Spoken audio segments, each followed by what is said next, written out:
하나님의 말씀은 오늘 열왕기하 15장 32절부터 함께 나눌 텐데요. 제가 먼저 읽겠습니다. 이스라엘의 왕 르말랴의 아들 베가 제2년에 유다 왕 우시아의 아들 요담이 왕이 되니 나이가 25세라 예루살렘에서 16년간 다스리니라. 그의 어머니의 이름은 여루사라 사독의 딸이더라. 요담이 그의 아버지 우시아의 모든 행위대로 여호와께서 보시기에 정직히 행하였으나 오직 산당을 제거하지 아니하였으므로 백성이 여전히 그 산당에서 제사를 드리며 분향하였더라. 요담이 여호와의 성전의 윗문을 건축하니라. 요담의 남은 사적과 그가 행한 모든 일은 유다 왕 역대 지략에 기록되지 아니하였느냐. 그때 여호와께서 비로소 아람 왕 르신과 르말랴의 아들 베가를 보내어 유다를 치게 하셨더라. 다 함께 요담이 그의 조상들과 함께 자매 그의 조상 다윗성의 조상들과 함께 장사되고 그 아들 아하스가 대신하여 왕이 되니라. 아멘. 은혜 받도록 인사와 앉습니다.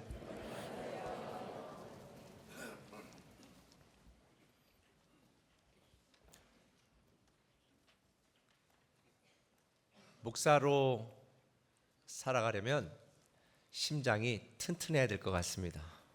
왜냐하면 하루에도 한두 번씩 심장이 덜컹덜컹 하는 그런 경험들을 하거든요.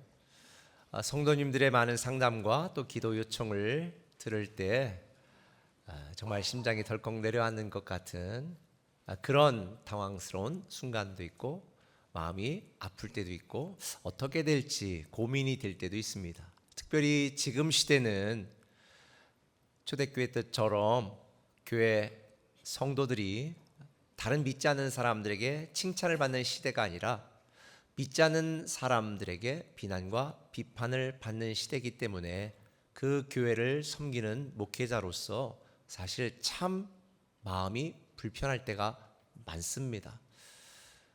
어디 가서 제가 목사입니다 라고 이야기하는 것이 주저주저 될 때가 솔직히 많습니다. 얼마 전에 우리 세종에 살던 한 여고생이 인천에 가 있다가 교회 갔는데 교회에서 맞아 죽었더라, 뭐 이런 기사가 났어요.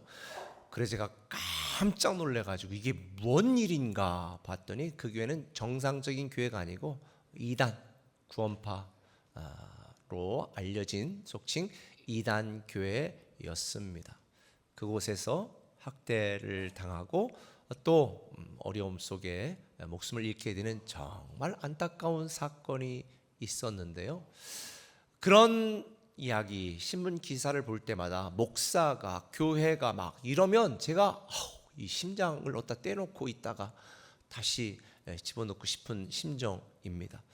그런데 그런 부정적이고 비판적인 뉴스에 나오는 교회나 목사들의 거의 많은 부분은 이단에 속한 교회, 또 건강하지 못한 그런 교회에서 발생한 일이라는 것을 여러분은 아셨으면 좋겠습니다. 물론 다 그렇다는 이야기는 아닙니다. 우리는 지금 성도의 신앙과 교회 공동체를 무너뜨리려는 수많은 위험과 위기 속에서 살아가고 있습니다. 목회 데이터 연구소의 통계에 따르면 현재 한국 개신교 이 숫자의 출석자로 말하면 한 600만 명 가까이 되는데 여기에 8.2% 최대 60만 명 정도가 사이비 이단 건강하지 못한 교회에 속한 성도들이다라는 통계가 있습니다. 제 생각에는 더 많을 것 같아요.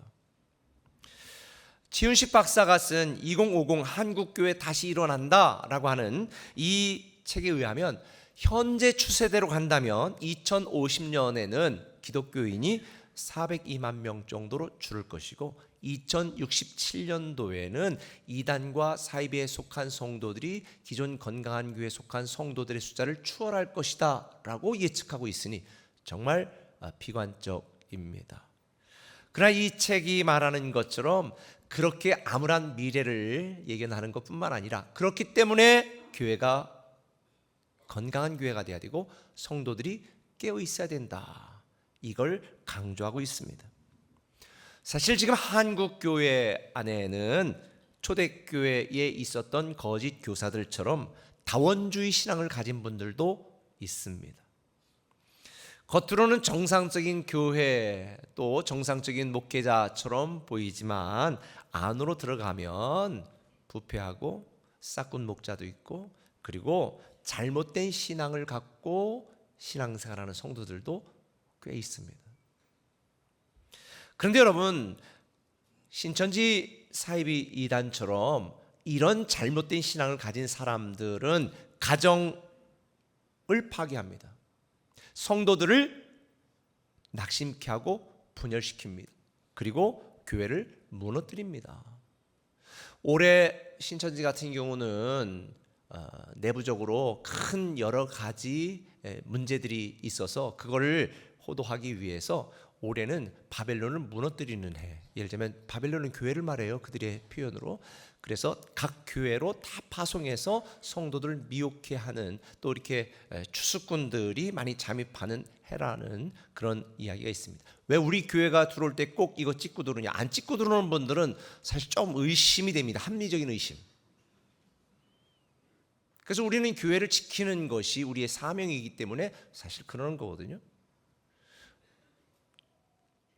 교회 안에도 성도들의 믿음을 훔쳐가기 위하여 양의 탈을 쓴 이리 같은 사람들도 있습니다. 그래서 우리는 바른 신앙, 건강한 신앙을 가져야 됩니다. 제가 목회를 시작하고 첫 번째 내걸던 저의 목회의 슬로건이 전통교회에서 건강한 교회로, 그리고 건강한 교회가 되기 위해서 지금까지 노력하고 애써왔는데요.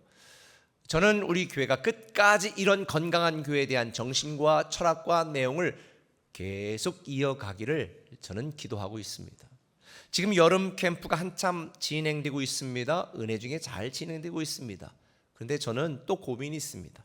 여름 캠프에 은혜 받은 아이들이 학교에 가면 진화론을 배웁니다. 그리고 아이들이 혼란스러워합니다. 창조과 진화인가. 근데 성경은 분명히 말합니다. 태초에 하나님이 천지를 창조하셨느니라.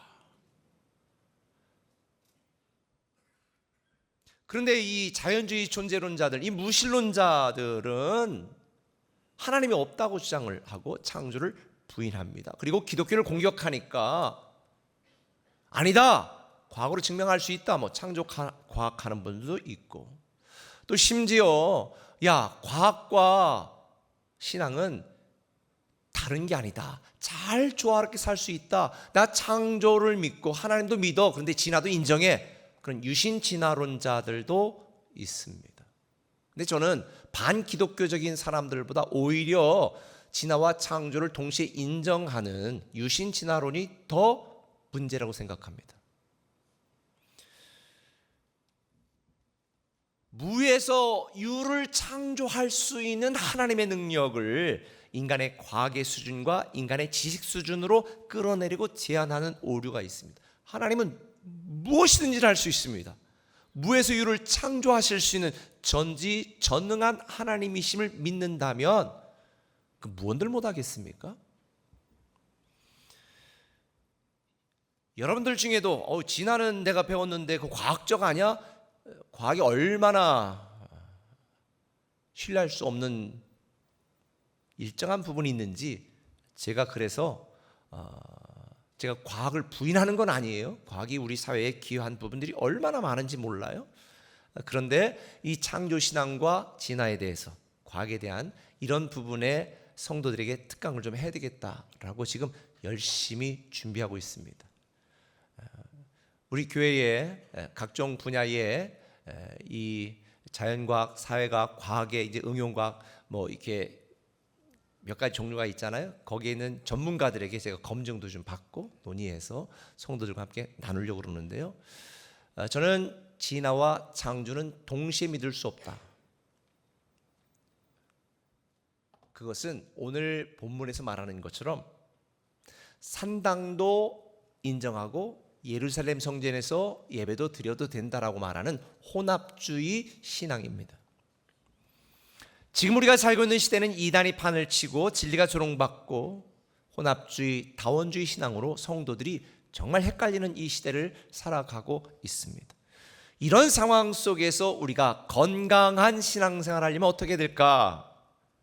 첫 번째, 따라합시다. 좋은 믿음을 수용하라. 좋은 믿음을 수용하라.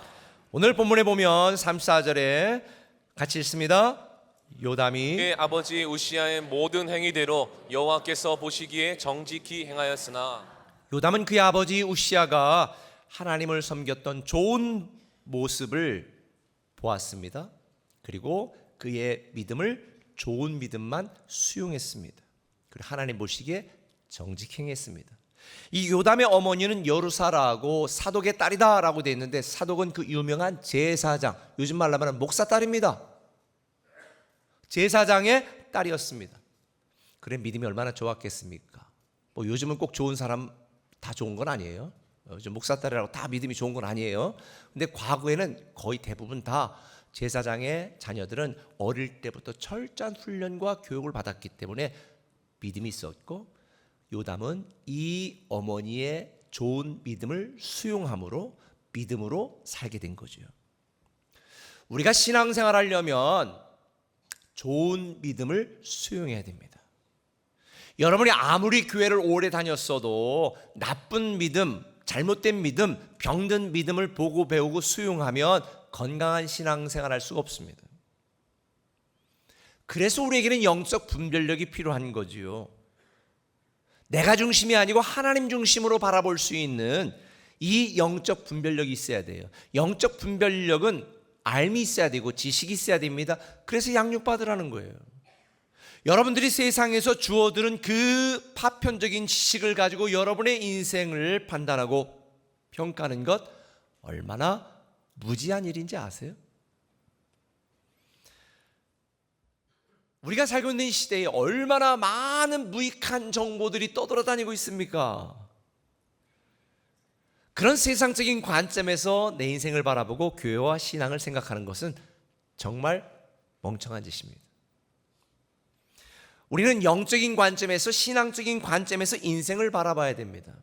영생의 관점에서 말씀을 기준으로 우리의 삶을 바라봐야 되는 거예요. 여러분이 보기에 좋아 보인다고 다 좋은 것이 아니고, 여러분이 보기에 괜찮다고 다 괜찮은 게 아니에요. 우리가 좋은 믿음을 수용해야 건강한 신앙생활 할 수 있고요. 이 좋은 믿음을 가져야 성경적인 가치관, 기독교적인 세계관을 갖고 세상을 볼 수 있는 눈이 열리는 거예요. 이것을 위해서 건강한 목자나 교수나 멘토나 선생님의 가르침을 배우고 따르는 건 너무 중요합니다. 영적 멘토가 누군지 굉장히 중요해요.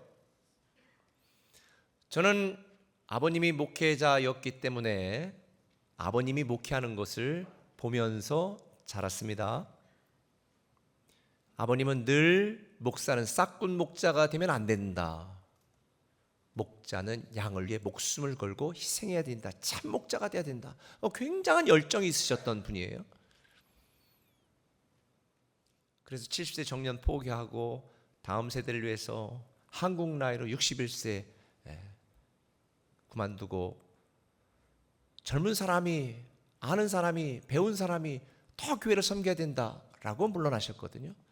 저는 그런 아버님의 그 희생정신, 교회를 사랑하는 마음을, 좋은 믿음을 수용을 했고, 반면에 저희 어머님은 섬기고 베풀고 나누는 이런 일들에 대하여 얼마나 열심을 냈는지 몰라요. 한 가지 흠이 있다면 너무 완벽하게 하려고 하고 나에게도 그걸 강조해서 제가 스트레스를 받았지만, 그러나 우리 어머님이 섬기고 나누고 베풀려고 하는 그런 좋은 믿음은 제가 다 수용했습니다. 그래서 오늘의 저의 장점이 된 것 같아요. 물론 부모님이 다 완벽하셨던 건 아니에요. 부족한 부분도 참 많으셨어요. 그러나 자식이 부모는 절대 평가할 수 없는 거기 때문에 있는 모습 그대로 받아들이고 저는 존경하고 사랑합니다. 마음이 아플 때도 있지만.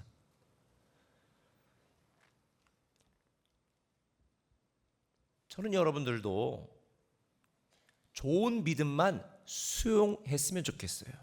오늘 본문에 나오는 요담도 아버지 우시아 왕의 모습을 전부 수용한 게 아니에요. 좋은 믿음만 수용했습니다. 성경에 보면 요담의 아버지 우시아는 하나님의 은혜로 강성해지고 축복을 받았습니다. 그러니까 어떻게 돼요? 마음이 교만해졌어요.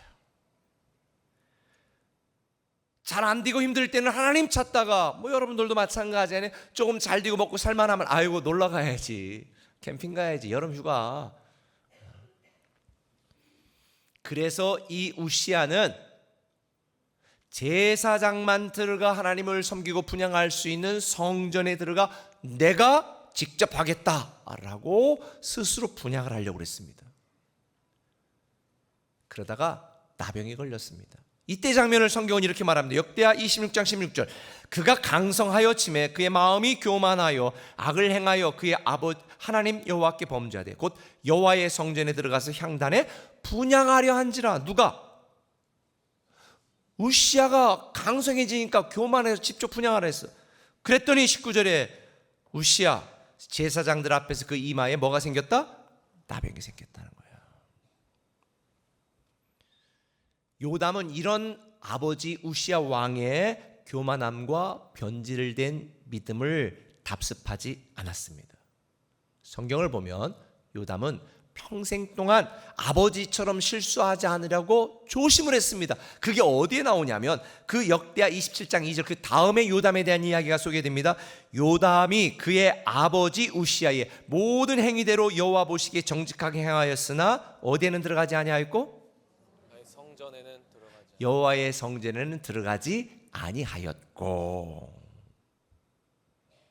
여러분, 요담도 인간적으로 보면 충분히 내가 하나님 앞에 들어가 성전에 가 예배하고 내가 주도하고 내가 뭔가 하겠다라고 하는 마음을 품을 수 있었을 것입니다. 그런데 왜 제가 이렇게 얘기했냐면 당시 이 북이스라엘 왕 베가는 아람 왕과 동맹을 맺고 연합군을 이끌고 계속 남유다 왕국을 침범하려고 위협하고 있었거든요. 지금 북한 애들 계속 미사일 쏘는 것처럼. 그러니까 이 요담도 막강한 아수르 왕에게 도움을 청하고 싶었을 것이고 하나님께 나가 내가 직접 예배하고 싶은 유혹을 받을 수 있었을 거예요. 그런데 요담은 아버지의 좋은 믿음만 수용했고 변질된 모습은 받아들이지 않았습니다. 하나님만 신뢰했습니다. 하나님만 온전히 섬겼습니다. 하나님 말씀대로 따랐습니다. 결국 이렇게 좋은 믿음만 수용해 살았던 요담에게 하나님이 어떤 축복을 주셨는가? 역대하 27장 4절. 유다산 중에 성읍들을 건축하며 숲을 가운데 견고한 진영들과 망대를 건축하고 5절. 암몬 자손의 왕과 더불어 싸워 그들을 이겼더니 6절. 요담이 그의 하나님 여호와 앞에서 바른 길을 걸었으므로 점점 강하여져 갔더라. 할렐루야. 아버지 우시아 왕의 잘못된 모습은 배우지 않고 좋은 믿음만 수용해서 온전히 하나님만 섬기고 따랐던 이 요담, 하나님께서 점점 강하게 하셨더라. 나만 알고 물질적인 축복만 구하는 이기적인 믿음과 내가 중심이 되는 인본주의 신앙과 이런 나쁘고 잘못된 믿음을 배우지 마시고 하나님이 우리에게 주신 은사와 재능과 물질과 능력과 시간을 하나님과 교회를 위해 쓰임받고 사용하는 그런 좋은 믿음으로 살아가시기를 예수님의 이름으로 부탁을 드립니다. 성경은 분명히 말합니다. 요한사무서 1장 11절 사랑하는 자여 악한 것을 본받지 말고 선한 것을 본받으라. 저는 여러분들이 좋은 믿음을 수용하는 것, 그런 믿음의 사람이 되었으면 좋겠습니다. 그런데 좋은 믿음을 수용하는 것을 넘어서 혹시 여러분 부모나 주변의 다른 사람들이 나쁜 믿음, 잘못된 믿음을 갖고 있다면 이것을 좋은 믿음으로 바꿔내는 그 영적인 실력이 여러분에게 있었으면 좋겠습니다. 제 표현대로 상처를 사명으로 바꾸는 거죠. 또 여러분이 좋은 믿음으로 바꿔내는 것도 중요하지만 더 중요한 것, 여러분의 좋은 믿음을 자녀들이 수용할 수 있도록 자녀들에게 좋은 믿음을 물려주는 것은 훨씬 더 중요합니다. 제가 지난번에 말씀드린 것처럼 여러분 정말 자녀들 사랑하시죠? 잘 됐으면 좋겠지요.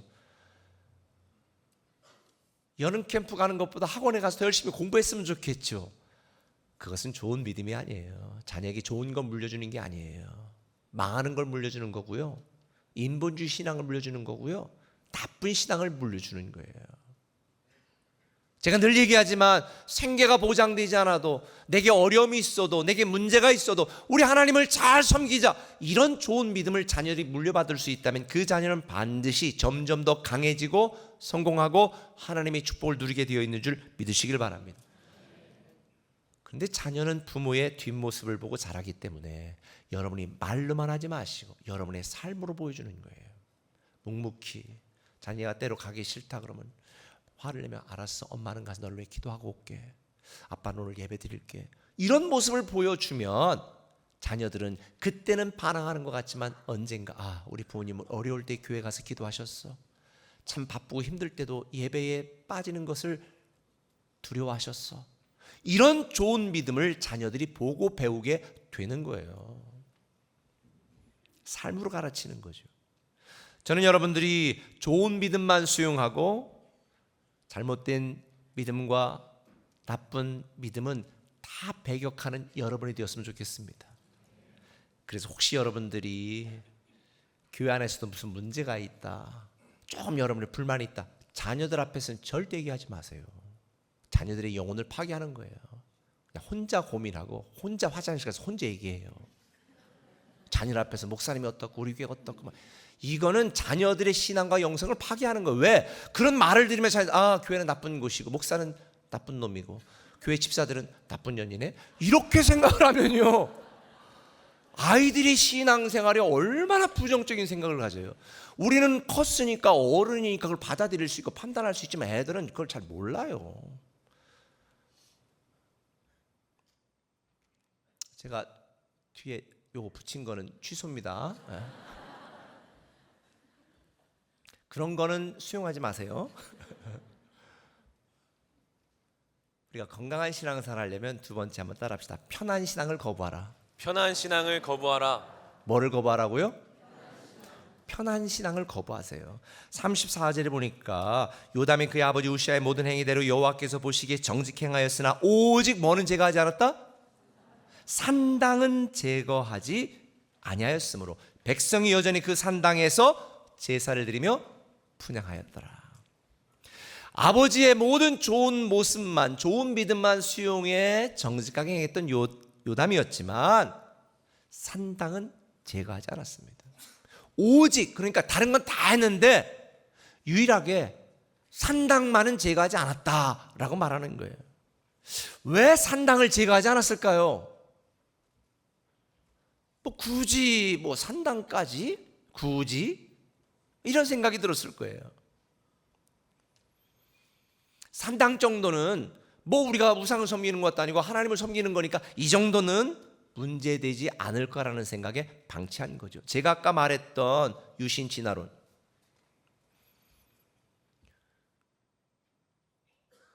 지금 이 정치적으로 사회적으로 보면 요담은 아람 왕과 북이스라엘 베가 왕의 이 위협 속에서 긴장된 삶을 살고 있었거든요. 그런데 괜히 백성들이 편하게 가서 예배하고 제사하는 이 산당을 없애가지고 백성들이 원성을 사고 나라를 혼란하게 만들고 백성들의 반발을 일으킬 필요가 없다고 판단한 거죠. 그렇다면 여기서 한 가지 더, 왜 이스라엘 백성들은 예루살렘 성전에 가서 예배하지 않고 가까운 산당에서 제사를 드렸을까? 예루살렘 성전이 세워지기 전까지는 우리가 알다시피 성막이 있었잖아요. 그러니까 그때 당시에 이스라엘 백성들은 곳곳에 있는, 지방 곳곳에 있는, 집 앞에 있는, 동네에 있는 이 산당에서 하나님께 제사를 드렸습니다. 그러다가 또 왕이 우상을 섬기는 그 산당에 하나님 대신 또 뭐를 섬긴 거예요? 다른 이방신들을 놓고 또 이방신을 막 섬기기도 한 거예요. 그런데 신앙이 있었던 왕, 이 예루살렘 성전이 건축된 뒤에 산당을 철폐하기 노력했지만 백성들은 이게 불편했습니다. 왜냐하면 예루살렘에 있는 성전까지 가서 예배하려면 양과 비둘기 들고 다 끌고 가야 되는데 얼마나 불편해. 우리도 비 오면은 교인이 안 오는 분이 확 많아져. 불편하니까 우산 쓰고 그냥 오늘 온라인으로 드려. 그게 보통 편한 신앙을 추구하는 사람들의 생각 아닐까요? 그러다 보니까 이들은 동네 산당에서 하나님께 제사하고 예배를 드리기 시작한 거예요. 왜? 접근성도 너무 좋으니까. 그냥 요즘 말로 말해 뭐하러 꿈의 교회까지 가. 그냥 가까운 교회 가지. 가까운 교회 이런 거죠 그러니까 편한 신앙에 안주하기 시작한 거예요. 백성들 입장에서 보면 굳이 예루살렘까지 가는 게 번거로웠던 거예요. 실제로 너무 번거로우니까 예수님 당시에도 사람들이 비둘기나 양이나 가지고 번거로우니까 그냥 돈만 들고 와가지고 성전들 앞에서 이거 어떤 거, 야 이거 할까? 이걸로 할게. 또 비싼데 여기 성정하고 이런 짓들을 하면서 그걸로 제사를 드리려고 했을 때 예수님께서 분노하셨잖아요. 이게 지금 너희들 여기서 지금 뭐 하는 짓거리냐? 여기 장사는 되냐? 이것을 또 곡해가지고 교회에서 무슨 선교나 이런 거 할 때 가끔씩 바제할 때 왜 교회 장사냐? 이거하고는 전혀 개념이 다른 개념이에요. 이런 편한 신앙에 대하여 예수님께서는 질책하고 책망한 거예요. 당시 이스라엘 백성들의 생각 속에는 아니 하나님이든 이방신이든 사실 그냥 우리가 잘 되자고 하는 거 아니야? 우리에게 유익하기만 하면 되는 거 아니야? 꼭 예루살렘까지 가야 돼? 하나님 섬기는데 그냥 가까운 산당에서 예배해? 이런 편한 신앙에 안주한 사람들이 많았다는 거죠. 근데 하나님께 뭐라고 말씀하셨습니까? 편하게 적당히 하라고 그랬을까요? 편하게 적당히 하나님 섬기라고 그랬을까요? 아니에요. 너희는 마음을 다하고 뜻을 다하고 목숨을 다하여 주 너희 여호와 하나님을 섬기고 사랑하라고. 하나님께서는 분명히 이렇게 말씀했어요. 내가 정한 곳에 가서 예배하고 내가 정한 곳에 예물을 드려라. 그래서 신명기 14장 23절에 보니까 내 하나님 여호와 앞 곧 여호와께서 그의 이름을 두시려고 택하신 곳에서 그 어디예요? 예루살렘, 시온, 예루살렘 성전에 가서 예배하고 그곳에 제물을 드려라. 그곳에 11조도 드려라 라고 말한 거예요. 제가 언젠가 얘기했지만 꿈의 교회 공동체 안에 하나님이 여러분이 하나님께서 꿈의 교회로 이끄시고 인도하시고 이곳에서 하나님을 섬기고 교제하고 예배도록 만드셨다면 헌신도 헌금도 꿈의 교회 하는 게 맞는 거예요. 하나님이 정하신 곳이니까. 신앙이나 예배는 내가 중심이 아니에요. 누가 중심이에요? 하나님이 중심이에요. 내 방법이나 내 생각이 중요한 게 아니야. 하나님의 말씀과 뜻이 중요한 거예요. 내가 하고 싶은 대로 하는 것이 아니라 주님이 하라는 대로 해야 되는 거예요. 편한 신앙을 거부해야 건강한 신앙을 가질 수 있어요.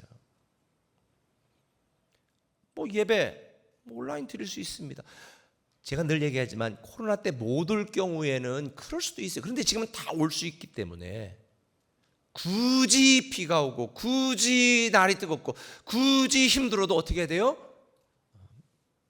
편한 신앙을 거부하고 주님께 나와 나를 산 제물로 드려야 돼요. 제이슨 미첼이 쓴 쉬운 예수는 없다라는 책이 있습니다. 여기 이런 글이 있습니다. 쉬운 삶이 아니라 좋은 삶을 선택하라. 핵심적으로 여러분에게 설명하면 이거예요. 그냥 들어가기 쉬운 대학 가고 싶습니까? 좋은 대학 가고 싶습니까? 들어가기 쉬운 직장에서 들어가고 싶습니까? 좋은 직장 들어가고 싶습니까? 근데 왜 교회는 편한 교회 같고 좋은 교회 가려고 하지 않죠? 이게 문제인 거예요. 내가 불편해도 주님이 말씀하신 신앙으로 살아야 됩니다. 내가 하기 싫어도 주님이 명하신 대로 살아가야 됩니다. 내가 인정할 수 없어도 전능하신 하나님을 믿고 따라야 돼요.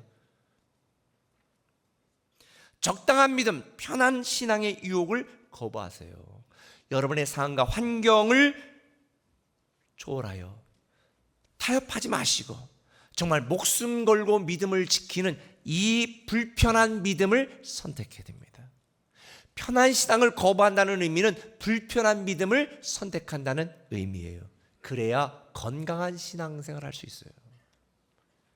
저는 우리 꿈의 교회만 건강하다고 지금 이야기하는 게 아니에요. 건강한 교회들이 참 많아요. 이번에도 한 집사님이 오셔가지고 여름 캠프 때 선생님으로 쫙 하시는데 보니까 저 동탄에서 오신대. 아유, 야, 정말 내가 어디 밤무대로 뛰어서 기름값이라도 좀 대드렸으면 좋겠다. 막 이런 생각도 들어. 저는 편한 신앙을 거부하고 정말 불편한 믿음을 감수하며 섬기는 그런 사람들은 하나님이 얼마나 기뻐하시고 보시기에 기특해 하실까라는 생각을 합니다. 성경에 보면 편한 신앙에 안주했던 여러 왕들과는 다르게 불편함을 무릅쓰고 온전한 믿음을 선택한 남유다의 왕들이 있었습니다. 대표적으로 여호사밧, 히스기야, 요시야 이 세 왕입니다.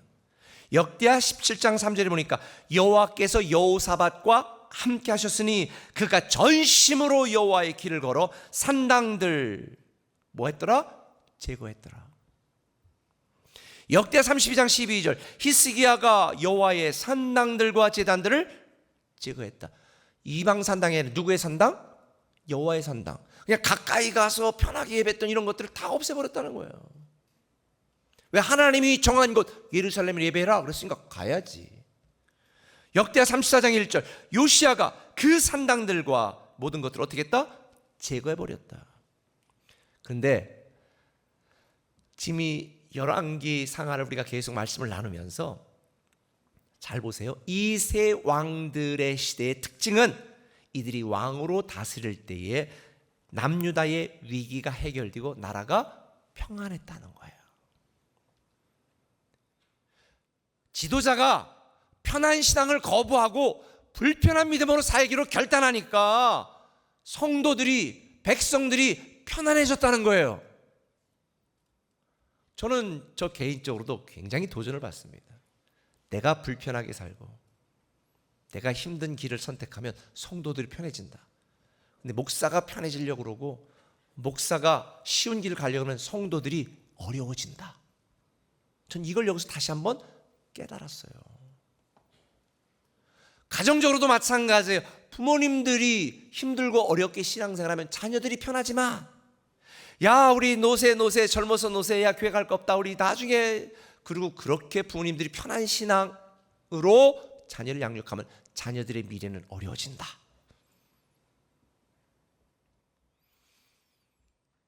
이 요담 산당을 제거하고 편한 신앙을 거부하고 혼합주의 신앙을 배격하며 불편한 믿음으로 온전히 하나님을 섬겼을 때 하나님이 그들을 축복하셨다. 저는 여러분들도 당장은 손에 쥐고 힘든 것 같아도 편한 신앙을 거부하셨으면 좋겠습니다. 하나님을 섬기고 예배하고 하나님을 위해 헌신적인 삶을 사는 것이 세상 사람들이 보기에 미련해 보여도 여러분 잘하고 있는 것입니다. 특별히 우리 교회학교 교사들에게 진심으로 감사드립니다. 자기 휴가를 사용해서 섬기는 분들도 있어요. 이 1년에 그 기다렸던 휴가인데요. 얼마나 놀고 싶었을까. 그런데 편한 신앙 거부하고 불편함을 기꺼이 선택하고 하나님을 섬기는 그분들의 믿음이 저는 너무 감동됩니다. 저도 감동되는데 하나님은 얼마나 감동되시겠어요. 주님께서 마태복음 7장 13절에 이렇게 말씀했습니다. 좁은 문으로 들어가라. 멸망으로 인도하는 문은 크고 그 길이 넓어 그리로 들어가는 자가 많고 생명으로 인도하는 문은 좁고 길이 협착하여 찾는 자가 적음이니라. 저는 이렇게 생각합니다. 때로는 신앙생활하며 겪는 우리의 불편함이 우리를 축복하시는 하나님의 축복의 재료가 된다. 저는 여러분들이 편하다고 나태하지 마시고 하나님을 섬기는 것이 부담되고 불편하다고 불평하지 마시길 바랍니다. 만약 지금 여러분들이 하나님의 축복과 은혜로 편하게 신앙생활하고 있다면 감사하세요. 만약 여러분들이 신앙생활이 어렵고 부담스럽고 불편하다면 더 감사하세요. 더 멋지고 아름다운 미래를 주님이 준비하고 있으니까 말이죠. 저는 여러분들이 건강한 신앙생활을 계속 유지하기를 예수님의 이름으로 축원합니다. 말씀 맺을게요. 우리는 지금 영적 전쟁을 하고 있습니다. 서두에 말한 것처럼 각종 거짓 교사들이 교회 안에서도 성도를 노리고 세상에서는 여러분들을 조롱하고 힘들게 하고 비판합니다. 이럴 때일수록 우리는 영적으로 깨어있고 정신 바짝 차려야 됩니다. 하나님을 믿지 않고 교회를 비방하며 자기 배만 위하는 그러한 교만한 세상 사람들, 그런 혼합주의자들, 그들과 함께 절망과 죽음의 바벨탑을 쌓지 마세요. 우리는 세상에 속한 자가 아니라 하나님께 속한 자입니다.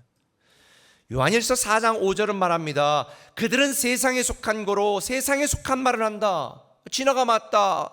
그게 과학이다. 세상 그들 말을 듣느니라. 그러나 우리는 누구에게 속했어요?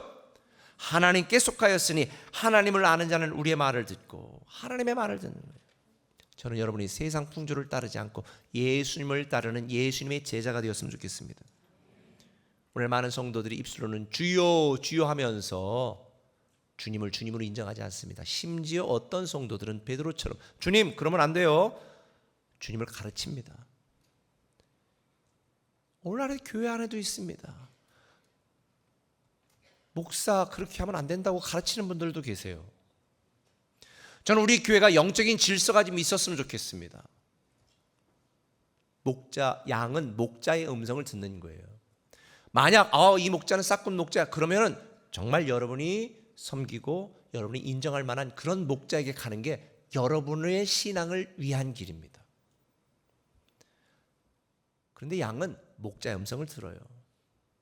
제가 변살면서도 가르치지만 목자의 음성을 듣지 않고 따르지 않는 양은 내 양이 아니기 때문에 저는 책임지지 않습니다. 요한복음 10장 27절 뭐라고 말했어요? 내 양은 내 음성을 들으며 나는 그들을 알며 그들은 나를 따르느니라.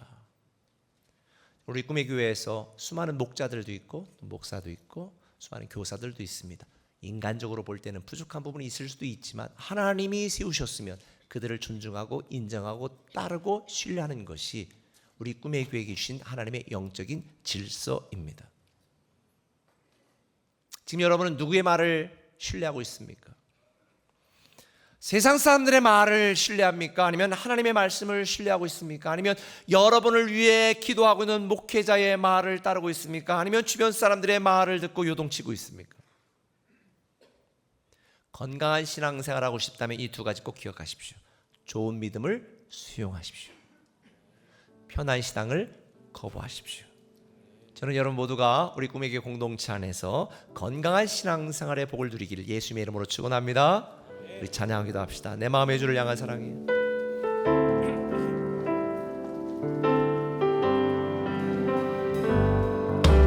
내 마음의 주를 향한 사랑이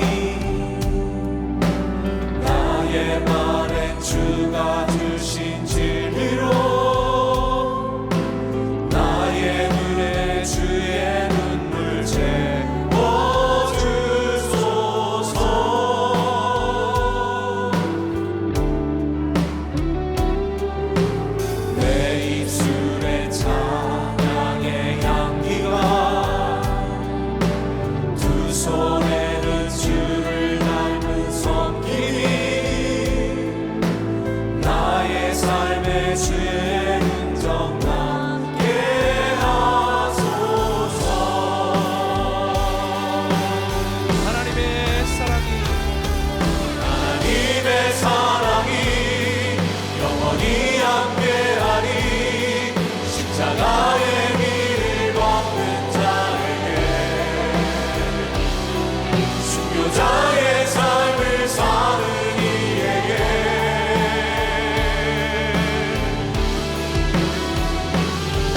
조롱하는 소리와 세상 유혹 속에도 주의 순결한 신부가 되리라.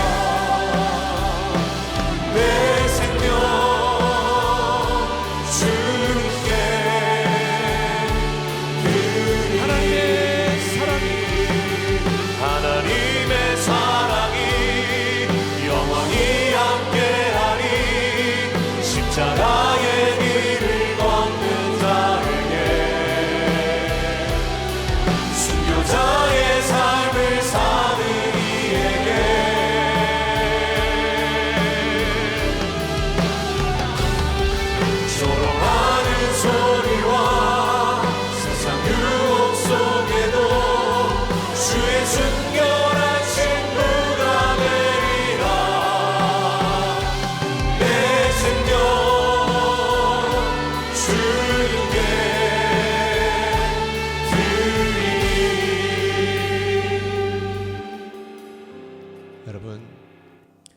우리가 걷는 이 길이 쉬운 길은 아닙니다. 그러나 정말 살 길이고 좋은 길이고 영생의 길이고 생명의 길입니다. 신앙생활을 하기 위해서 여러 힘들고 어렵고 부담스러운 상황 속에서 주님을 믿는 여러분들을 축복하고 위로합니다. 하나님이 오늘 여러분이 주님을 섬기기 위해 애쓰는 모든 것들 다 아십니다. 우리 끝까지 그 어떤 상황과 환경에도 주님을 섬기는, 그래서 건강한 신앙생활하는 여러분이 되기를 축복합니다. 우리 시간 그런 마음을 결단하고 제가 그런 여러분을 위해서 기도합니다. 오 주님, 오늘 이 시간도 참 힘들고 어려운 중에, 바쁘고 부담스러운 중에, 경제적으로 쪼달리고 힘든 중에도 기꺼이 주님을 사랑하여 섬기는, 또 예배하는 사랑하는 성도들을 축복하시고, 무엇보다도 하나님과 교회 공동체를 말없이 보이지 않는 곳에서 섬기는 사랑하는 모든 사역자들을 주님 기억하여 주시옵소서. 오늘 우리가 눈물로 심지만 기쁨으로 단을 거두게 될 줄 믿습니다. 특별히 이 악하고 폐악한 시대에서 살아가는 우리 다음 세대 자녀들, 세상의 모든 풍조에 유동치 않고 창조신앙으로, 건강한 신앙으로 하나님을 높이는 글로벌 리더가 될 수 있도록 주님 그들을 지키시고 그들과 함께하여 주옵소서. 오늘도 주님 앞에 나와 불편한 믿음을 선택하고 주님 앞에 나와 예배하는 모든 성도들, 주님께서 사랑하시는 그 주님의 사랑을 느끼고 깨닫게 하여 주옵소서. 오늘도 주님 앞에 나와 간절히 기도하는 모든 기도를 주님 응답하여 주옵소서. 예수님의 이름으로 기도합니다. 아멘.